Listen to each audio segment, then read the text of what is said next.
This is supposed to be American League Baseball. Why are the Red Sox not scoring any runs? It seems like only 3 homers now through the first 6 games of the season. This is a much different team than we're used to seeing. I'm Jason Masternato of the Boston Herald. The Red Sox are back in town, and it's going to be interesting to see what happens here against the Orioles. This is the first divisional matchup of the year after they won only 1 out of 4 in Detroit. A flu-ridden team. They were playing without Mookie Betts, Jackie Bradley, Xander Bogaerts. Hanley Ramirez wasn't even on the trip. Matt Barnes missed the first few games.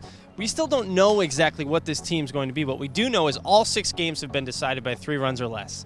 They're not hitting a lot of home runs, as I said. So this is a much different team where it comes down to the tiny, tiny decisions within the game, and we're going to see if they're able to start winning those close games on a more consistent basis. They're going to have to do it without Jackie Bradley. Now, Bradley, if you don't realize how good this guy has been, he's a borderline MVP candidate if he's as good as he was last year. Kevin Kiermaier 2 years ago, look at him on the Rays. Gold Glove center fielder, MVP votes, doesn't even hit as well as Bradley does. So this is a huge loss for the Red Sox. He hurt his knee rounding first base. It's a knee strain. He's hoping to miss the minimum, but they did put him on the DL, so it's at least 10 days, and they're going to try to play with Andrew Benintendi in center field.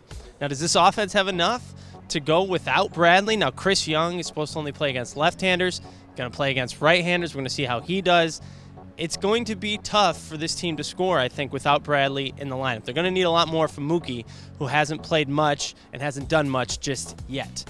The starting rotation actually hasn't been that bad. Chris Sale, every bit as good as advertised. I mean, the second game, he did not get the win. He ended up getting the loss. Kept him in for 108 pitches, and who's to blame John Farrell? The bullpen hasn't been great. They just need to see when they're going to get David Price back, and they still don't know.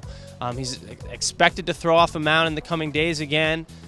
Can't really get a test on how he does until he starts throwing off the mound consistently. So you still try to guess maybe June he comes back, but it's really difficult to say at this point for David Price. So they're going to have to win these close games. We'll see how it goes. We'll have you covered, as always, on BostonHerald.com. Thanks a lot.